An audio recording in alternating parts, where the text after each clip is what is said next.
అనుకోవద్దండి, క్షమించండి ఎక్కడైనా మీరు నొచ్చుకుంటే. కాకపోతే అన్నవాళ్ళు ఆ ఇద్దరితో అనిపించిన ఆ సంస్థ, ఆ వెనక ఉన్న వ్యక్తులు, ఆ కుక్క బిస్కెట్ ఇసిరేసే వాళ్ళు ఉన్నారు కదా, వీళ్ళందరి పీచం అణచకపోతే ఈ ద్వేషం ఆగదు. ఇంకా ఇందుకేనా మీరు భూములు ఇచ్చింది? అవునండి. ఇప్పటికైనా వాళ్ళు ఇంతవరకు ఏ మాత్రం కూడా వాళ్ళకి సిగ్గు రాలేదండి. 11 సీట్లకు పరిమితం అయ్యామే, ఇప్పటికైనా ఒప్పుకుందామని చెప్పి లేదండి.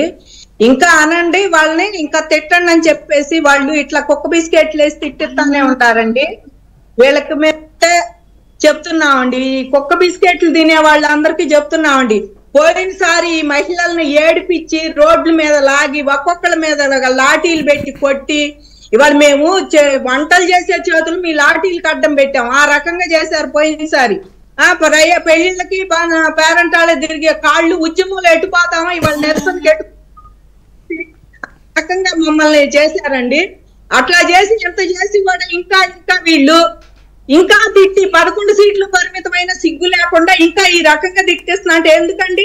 మేము సంతోషంగా ఉండకూడదండి, అమరావతిలో ఎవరు ఉండకూడదు. నేను అమరావతి వద్దు అన్నాను, వీళ్ళందరూ కూడా బాబు గారికి భూములు నేను ఇమ్మన్నానే అనుకో, అసెంబ్లీలో ఇచ్చేశారు. మా మీద కక్ష బాగా ఉందండి అది ఆయనకి. ఇచ్చేశాక వీళ్ళు నేను చేయాలి, వీళ్ళు అంతు చూడాలనుకున్నాడు. 19-24 దాకా మమ్మల్ని ఏడిపిచ్చు తిన్నాడండి. ఇప్పుడు అదే మొన్నటి దాకా ఏడిపిచ్చు తిన్నారు. తిని వాళ్ళతో పాటు ఉండాలన్నాడు. కనీసం ఒక్కటి తట్టం ఇవన్నీ చేసి ఇప్పటికీ కూడా జగన్మోహన్ రెడ్డి గారికి ఇంకా ఆగక వీళ్ళందరినీ ఎగదోలుతున్నాడండి. తిట్టండి, మీకెందుకు ఆయన్ని తిట్టా గానీ మెదలకుండా ఊరుకోడు. ఆ మహిళలు ఆ రకంగా మీ దగ్గర ఎవరో పక్కన ఎవరో మాట్లాడుతున్నారు, కొద్దిసేపు వాళ్ళని మాట్లాడొద్దని చెప్పండి, అది డిస్టర్బెన్స్ వస్తుంది. ఫోన్ చేస్తున్నారండి. అదే అందుకనే అదే ఈ పోలీస్ స్టేషన్ కి వెళ్ళి పొద్దున కేసు పెట్టి వచ్చామండి. ప్రభుత్వం కూడా తొందరగా చర్య తీసుకుంటే బాగుంటుంది అనుకుంటున్నామండి. నిజంగా ఇలాంటి వాళ్ళని తీయాలి కదా. ఇవాళ మేము 75% ఇచ్చాము. ఈ ముష్టి మోకాలకు కూడా వాటా ఉందండి అందులో, ఈ ఇద్దరికి కూడా. ఇవాళ ప్రభుత్వానికి ఇచ్చిన భూమే కదండి, 10 సెంట్ మేము ఉంచుకొని పిల్లలకి ఇవ్వాల్సింది వీళ్ళకి ఇస్తే ఇవాళ మేము వేసిల్లాగా కనపడుతున్నాం అండి. వీళ్ళకి సెక్స్ వర్కర్ లాగా కనపడుతున్నారా? ఎయిడ్స్ వ్యాధిగ్రస్తుల్లాగా కనపడుతున్నారా? ఇవాళ నిజానికి ఎయిడ్స్ కి బ్రాండ్ అంబాసిడర్ ఆ వ్యాధి ఉన్నాడు ఎవడంటే కొమ్మినేని శ్రీనివాసరావు గారు. అట్టాగే ఉంటాడండి. నిజంగా చూస్తుంటే ఆయన చూస్తే అదే పేషెంట్ లాగే ఉంటాడు. ఆయనకి తెలుస్తుందో లేదో కానీ ఆ పేషెంట్ లాగే ఆయన ఉంటాడు. ఈ కృష్ణరాజు అన్న ఆయన ఏ రకంగా అయినా సరే నేను ఇంకా తిట్టలేదని ఇప్పుడు నేను ఇందాక నుంచి ఒక వీడియో పెడుతున్నాడు, అది వైరల్ చేస్తున్నారు. మా వాళ్ళు పెట్టారు, దాన్ని చెప్తున్నాడు. నేను అట్లా అన్నాను, నేను ఇట్లా అన్నా, మీరు అన్నట్టు పెడుతున్నాడు. నువ్వు అనేటప్పుడు ఉండాలి. ఇలా అంటున్నా వేసీలని, సెక్స్ వర్కర్లని అమరావతిలో ఇవాళ ఆయన అన్నట్టు ఎన్నో కాలేజీలు వస్తున్నాయండి. ఎంతమందో పిల్లలు ఇక్కడ ఉంటున్నారండి. అందరూ కూడా రెంట్లు కొంటున్నారండి. విటి కాలేజీ పిల్లలు కానీ, SRM కానీ, అమృత వాళ్ళు కానీ. ఇప్పుడు కొత్తగా కూడా కాలేజీలు వస్తున్నాయి. సచివాలయంలో జాబ్ చేసే వాళ్ళు ఉంటున్నారు.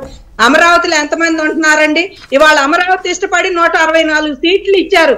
ఆ 164 సీట్లు అమరావతి కావాలనే ఇచ్చారు కనుక ఇవాళ మహిళలందరూ కూడా ఆంధ్ర రాష్ట్రంలో ప్రతి ఒక్కరిని వీళ్ళ మీద కేసు పెట్టాల్సిందేనండి. వాళ్ళ స్టేషన్ లో ప్రతి ఒక్కరి కేసు ఫైల్ చేయాలి. ఈ ఎటు భారతి గారు రాదులేండి, ఆవిడ బయటకు వచ్చి ఏనాడు ఎవరికి సంజాయిషి చెప్పదు, ఇవాళ సమాధానం కూడా చెప్పదు. యాజమాన్యంగా ఆవిడ బయట నిన్నే చెప్పేదైతే ఇది జరిగిందని చెప్పి నేను షో అయిపోయిన తర్వాత నిన్న ఈ టైం దాకా ఉంటారని నేను పొద్దున్న జరిగిన షో అది ఆవిడ వెళ్తూ చెప్పదు. జగన్మోహన్ రెడ్డి గారికి కూడా ఆయనకు అహంకారం ఎంత ఉందో మన అందరికీ తెలుసు. ఈ 5 ఏళ్లలో చూసాము. ఇంకా ఇప్పుడే నాకు వచ్చిన బ్రేకింగ్ న్యూస్ ఏంటంటే ఈ కృష్ణరాజు అనే వ్యక్తి ఇంటిని అమరావతి రైతులు ముట్టడించారు అని. ఓకేనండి, అదే ఇవాళ వెళ్తాము అన్నారండి. నేను ఇంకా ఇది ఉందని వెళ్ళలేదు, వెళ్ళుంటారు. వాళ్ళు నిరసన ర్యాలీ కూడా చేశారండి తుళ్ళూరులో. నిరసన ర్యాలీ చేశారు. DSP గారికి ఒక ఇచ్చాము ఈ కేసు, ఆయన్ని అరెస్ట్ చేయాలని చెప్పేసి. ఈ రేపు శైలజ గారికి కూడా చెప్పాము, తను రియాక్ట్ అవుతానంది. ఈ హోమ్ మినిస్టర్ గారికి, రాష్ట్రపతి గారికి కూడా ఒకటి పెడదాం అన్నారండి. లుకౌట్ నోటీసులు జారీ చేయారండి, పారిపోతారు. అవునండి, చెయ్యాలి. ఖచ్చితంగా వీళ్ళని తీసుకొచ్చి అసలు స్టేషన్ లో తీసుకొచ్చి కూర్చోబెట్టాలండి. నిజంగా ఇద్దరిని కూడా.